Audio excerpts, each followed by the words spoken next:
ये देखिए, 1 2 3 गिनते चले जाइए। 150 ठिकानों पर इस तरह से बारूद बरसाया जा रहा है गाजा में।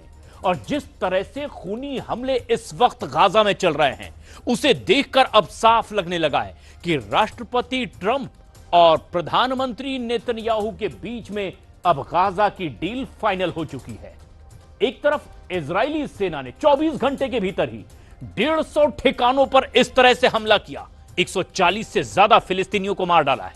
तो वहीं दूसरी तरफ अब राष्ट्रपति ट्रंप ने 10 लाख फिलिस्तीनियों को गाजा से लीबिया भेजने की तैयारी भी शुरू कर दी है।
ऑपरेशन गिदोन चैरियट्स, हमास का पूरा सफाया।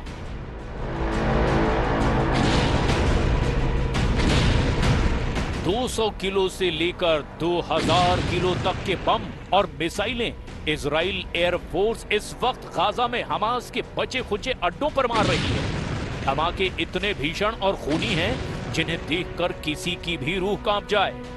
इन हमलों को देखकर अमेरिका समेत कई देशों ने इजराइल से संयम बरतने की अपील की है, लेकिन इजराइल बिना किसी की परवाह किए अंधाधुंध हवाई और जमीनी हमले इस वक्त गाजा पट्टी पर कर रहा है।